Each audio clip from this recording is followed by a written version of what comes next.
मराठा आंदोलकांवरचे गुन्हे मागे घेण्याची मागणी मनोज जरांगेंनी केलेली होती। मात्र अजूनही परिस्थिती जैसे थेच आहे। यावरून आम्ही तुमचा अन्याय लक्षात ठेवू असा इशारा जरांगेंनी फडणवीसांना दिलेला आहे। जरांगे आणि फडणवीसांमधील धुसफूस पाहूयात या रिपोर्टमधून। जरांगे पाटलांचा पुन्हा फडणवीसांवर निशाणा।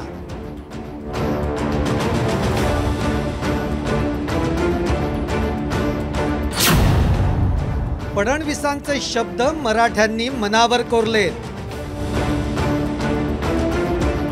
पुढे आमच्या लक्षात हे राहणार आहे की तुम्ही किती जाणून बुजून आमच्यावर अन्याय केलाय।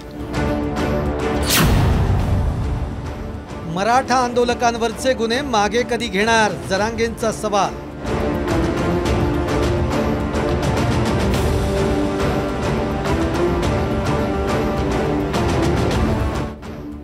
मराठा आंदोलकांवरचे गुन्हे मागे घेण्याचा शब्द सरकारने जरांगेंना दिला, पण तशी अंमलबजावणी सरकारनेही अद्याप केलेली नाही। त्यामुळे पुन्हा एकदा मनोज जरांगेंनी फडणवीसांना धारेवर धरलाय।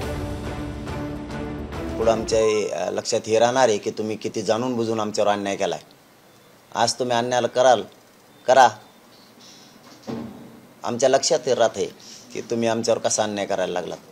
पुढे आम्ही ते लक्षात ठेवणार आहेत। आज तुमच्या हातात आहे, तुम्ही नाही घेणार, उद्या आमच्या सुद्धा हातात काही गोष्टी आहेत, त्यावेळेस बघू। मनोज जरांगेंनी फडणवीसांवर टीका करण्याची ही काही पहिली वेळ नाही। मराठा आंदोलनाची ठिणगी पडल्यापासून आतापर्यंत अनेकदा जरांगेंनी फडणवीसांचा समाचार घेतलाय। फक्त बहुतेक फडणवीस साहेब त्याला बळ द्यायला लागलेत म्हणून त्याचे केशी फिशे मागे व्हायला लागल्यात। ही भाजपासाठी चांगला संदेश नाही। हाय शांत राहू द्या, शांत। आम्हाला देवेंद्र फडणवीस साहेबाला विनंती आहे, राहू द्या शांत।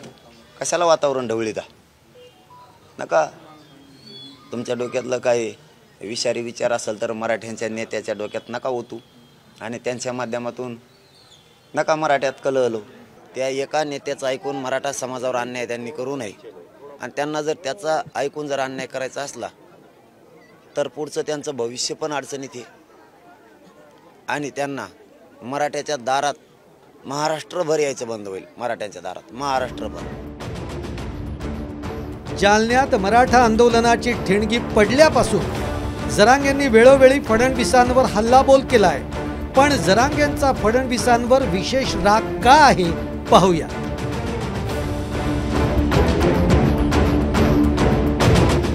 जालन्याच्या अंतरवाली सराटीत 1 सप्टेंबरला मराठा आंदोलकांवर लाठी हल्ला झाला। अंतरवालीच्या लाठी हल्ल्याचे अनेक व्हिडिओ व्हायरल झाले। त्यात महिलांची डोकी फुटलेले व्हिडिओ सुद्धा होते। या लाठीमारानंतर सरकार विरोधामध्ये मराठा समाज रस्त्यावर उतरला। तेव्हा परिस्थिती चिघळत असल्याचं पाहून फडणवीसांनी दिलगिरी व्यक्त केली आणि चौकशीचे आदेश दिले। मग फडणवीसांनी पोलिसांच्या निलंबनाचे आदेश न दिल्यामुळे जरांगेंनी रोष व्यक्त केला। यानंतर मराठा आरक्षणाच्या लढ्यादरम्यान फडणवीसांनी नागपुरात ओबीसी मंचावर उपस्थिती लावली। फडणवीसांनी ओबीसी नेत्यांचं उपोषण स्वतः पाणी पाजून सोडवलं होतं, पण मनोज जरांगेंचं उपोषण सोडवायला फडणवीस गेले नव्हते। याशिवाय मराठा आरक्षणाच्या विरोधात बोलणाऱ्या गुणरत्न सदावर्ते, नारायण राणे आणि छगन भुजबळांना फडणवीसांचं पाठबळ असल्याचा जरांगेंचा आरोप आहे। देवेंद्र फडणवीसांनी जरांगेंच्या टीकांकडे कायमच दुर्लक्ष केलं, पण जरांगेंचा बोलवता धनी कोण असा सवाल करत पवारांकडे लक्ष वेधलं होतं।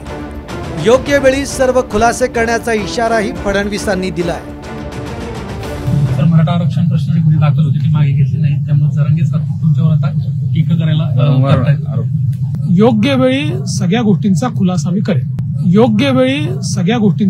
मी करेन। मनोज जरांगेंबाबत फडणवीसांनी तुर्तास तरी मौन बाळगलं, पण जरांगेंच्या आरोपांकडे फडणवीस यापुढेही दुर्लक्ष करणार की योग्य वेळी काही खुलासे करणार, याकडे राजकीय वर्तुळाचं लक्ष लागलंय।